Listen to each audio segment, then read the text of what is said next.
E aí, pessoal, tudo bem? Nosso grupo ficou responsável por tratar aqui dos crimes resultantes de preconceito, raça ou cor, e também vamos trazer aqui o posicionamento do STF em relação a esse tema. De maneira inicial, é importante destacar que o que é considerado crime, que nós vamos tratar aqui hoje, antigamente não era considerado. Eles eram considerados contravenções penais e estavam dispostos na Lei 7.437 de 85. Essa alteração foi um dos fatores mais importantes para o aumento do rigor, que foi decorrente, proveniente de todo esse movimento, do movimento negro, que lutou durante todo esse período da história até que conseguisse essa alteração. A lei que vamos tratar aqui hoje é a Lei 7.716 de 89. E essa lei, ela também é conhecida como Lei de Caol, por conta de um ex-deputado federal e jornalista, Carlos Alberto Caol de Oliveira.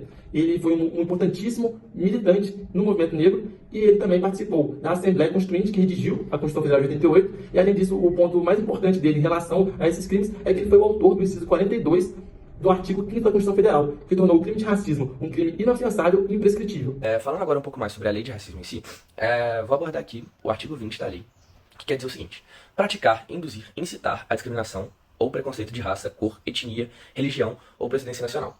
Pena reclusão de 1 a 3 anos e multa. Temos também alguns parágrafos, porém não vou citar aqui por conta do nosso tempo para a produção do vídeo. Bom, nesse artigo a gente aborda a discriminação e o preconceito. A discriminação seria qualquer tipo de distinção, restrição ou exclusão por conta de alguma forma, no caso, na lei do racismo, por conta de raça, cor, etnia e etc. O preconceito ele já está mais ligado à intimidade do sujeito. Então, seria essa resistência que o sujeito tem, esse preconceito que ele tem sobre outra pessoa, de uma maneira totalmente infundada que reforça muito a discriminação no nosso país. Também falando um pouco mais desse artigo, ele possui 3 condutas, né? Praticar, induzir ou incitar. A prática da discriminação é muito abrangente. E então realmente esses verbos de impedir, recusar, negar, de qualquer forma menos explícita ou mais explícita, esse comportamento discriminatório. Induzir seria um agente levar a outro fazer isso.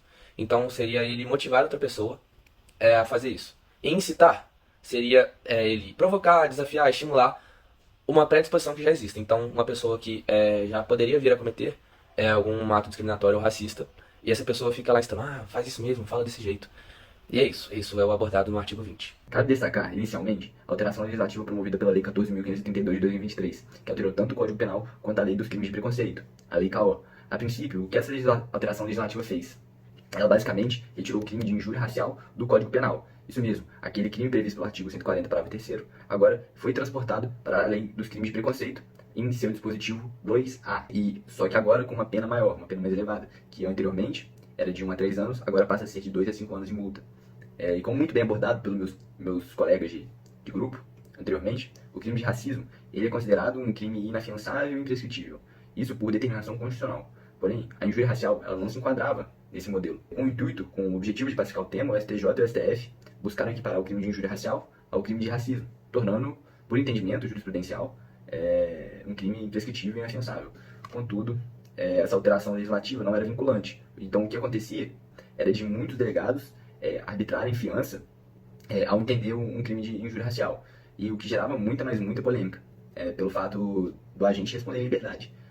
Agora, por fazer parte da lei dos crimes de preconceito, essa polêmica, essa discussão acabou. Agora a injúria racial foi equiparada ao crime de racismo, se tornando, portanto, inafiançável e imprescritível, também por força constitucional. Sua previsão está no artigo 2A da lei dos crimes de preconceito, que prevê injuriar alguém, ofendendo-lhe a dignidade ou decoro em razão de raça, cor, etnia ou procedência nacional. Agora, não foi essa a única alteração legislativa promovida pela Lei 14.532 de 2023. Ela também trouxe novas causas de aumento. Por exemplo, uma causa de aumento específica do crime previsto pelo 2A, de injúria racial, é que se o crime ele é cometido por 2 ou mais pessoas no concurso, a pena é aumentada até metade. A pena é aumentada de metade, aliás. Além disso, trouxe a inovação do racismo recreativo, tanto para o crime de injúria racial quanto para o crime de racismo amplo previsto no artigo 20. Eles ocorrem em contexto com o intuito de descontração, diversão, recreação. A pena é aumentada de 1/3 até metade. Agora, se os crimes de injúria racial e de racismo amplo são cometidos por funcionário público no exercício de suas funções ou a pretexto de exercê-las, aumenta-se a pena de 1/3 até metade. Além disso, a lei, uma importante mudança, foi sobre a discussão sobre o racismo reverso. E em seu artigo 20C, parece ter sacramentado essa hipótese de racismo reverso, uma vez que estabeleceu que o juiz, ao interpretar a lei, deve considerar como discriminatória toda e qualquer atitude dada à pessoa ou grupo minoritário. Atente-se, minoritário. Portanto, se a pessoa ou grupo não for enquadrado como minoritário, não tem crime, não existe o crime. E no máximo, se essa pessoa for discriminada, sendo de um grupo majoritário, um grupo maioritário, vai se configurar apenas o crime de injúria simples, injúria comum, previsto no caput do artigo 140 do Código Penal. Então, é importante ressaltar também que o crime previsto no artigo 140, parágrafo 3º do Código Penal, ele não deixou de existir.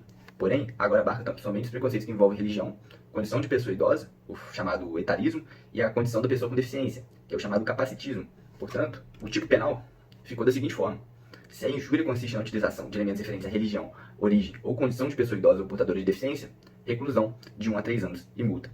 Espero ter esclarecido essa polêmica e conseguido trazer essa inovação para os meus colegas, que muito provavelmente vai ser cobrada em futuros certames públicos. Uma questão bastante polêmica nos últimos anos foi a ADO 26 do Supremo Tribunal Federal, que foi uma ação direta de inconstitucionalidade por omissão.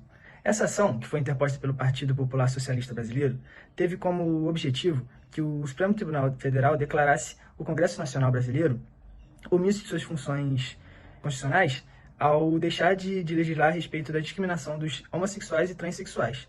E por isso, o partido requer que a lei de racismo, a lei em estudo nesse trabalho, seja aplicada por analogia aos casos de discriminação em relação à orientação sexual das pessoas. Essa questão foi alvo de muita polêmica, porque certa parte da sociedade defende que o STF, ao atender esse pedido do Partido Popular Socialista Brasileiro, estaria ferindo o princípio da separação de poderes, pois estaria, de certa forma, legislando e também iria contra o princípio da legalidade penal, tendo em vista que não há crime nem pena sem prévia combinação legal. Outro lado da sociedade defende que, independente das circunstâncias, os fundamentos constitucionais devem ser atendidos para que os grupos pertencentes à comunidade homossexual sejam de fato protegidos pelo ordenamento. Até o momento, a ação foi julgada parcialmente procedente, com o STF reconhecendo que o sistema legislativo é omisso pelo fato de não haver nenhuma lei penal incriminadora envolvendo discriminações a respeito da orientação sexual, e o tribunal também reconhece que essa questão do uso da lei de racismo deve e vai ser votada. Portanto, conclui-se que, independente do resultado que a ação tomar, é fato que esse grupo minoritário realmente necessita de defesa legislativa, e a ADO foi extremamente importante para colocar em pauta essa problemática e mostrar a devida relevância que o tema possui na sociedade, para que as pessoas, de fato, pertencentes da comunidade LGBTQIA+, sejam de fato protegidas e defendidas pelos preceitos constitucionais. Oi, gente. Então, para finalizar o vídeo do nosso grupo, eu venho trazendo um caso de reflexão para vocês que aconteceu em março de 97, com a Simone André Diniz. Ela, na época, tinha apenas 19 anos, ela fazia o curso de auxiliar de enfermagem e viu um anúncio no jornal, de uma vaga de empregada doméstica. E apesar de, nesse anúncio, ter lá a especificação de que, de preferência, que as jovens deveriam ser de preferências brancas e com 21 anos, como ela viu que a observação não era excludente, era uma questão de preferência, ela decidiu se candidatar. Mas assim que ela entrou em contato, ao conversar com o responsável pelo anúncio, ela foi informada de que a cor dela não preenchia os requisitos. Então, com essa situação, ela ligou para a OAB de São Paulo para denunciar essa discriminação que ocorreu com ela, E após a organização confirmar a restrição de raça imposta pelo anúncio, a OAB e a vítima, prestaram uma notícia-crime à Delegacia de Crimes Raciais de São Paulo. Essa notícia-crime, ela deu início ao inquérito policial e o relatório do inquérito foi enviado ao Judiciário com ciência ao Ministério Público. Só que o MP se manifestou pelo arquivamento do caso com a fundamentação de que houve falta de indícios de que o ato constituísse o crime de racismo. Então, apenas um mês depois do ocorrido, em abril de 97, o caso ele foi arquivado. E aí, inconformados com essa situação, o CEGIL, que é o Centro pela Justiça e Direito Internacional, a subcomissão do Negro da Comissão dos Direitos Humanos da OAB de São Paulo e o Instituto Negro Padre Batista apresentaram uma petição contra o Estado brasileiro à Comissão Interamericana de Direitos Humanos, a CIDH. E essa petição denunciava violações a diversos artigos da Convenção Americana sobre os Direitos Humanos e da Convenção Internacional para a Eliminação de todas as formas de discriminação racial. E essa alegação ela era de que o Estado brasileiro não havia garantido o pleno exercício do direito à justiça e ao devido processo legal e que falhara na condução dos recursos internos para apurar a discriminação racial. E por isso ele descumprira a obrigação de garantir o exercício dos direitos previstos na própria Convenção Americana.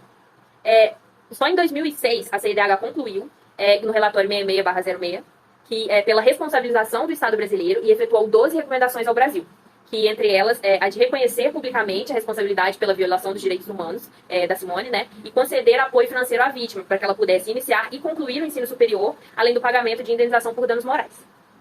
Nos dias 17 e 18 de novembro de 2022, ocorreu na sede do Tribunal Superior de Trabalho o Seminário Nacional Simone André Diniz, Justiça, Segurança Pública e Antirracismo, que fez parte das ações de conscientização e educação para a igualdade racial no âmbito do Poder Judiciário e serviu de plataforma para o debate sobre o racismo estrutural e institucional. Bom, Foi isso que a gente trouxe para apresentar para vocês hoje. Eu espero que vocês tenham gostado e que tenham conseguido aprender um pouquinho mais com a gente. Obrigada.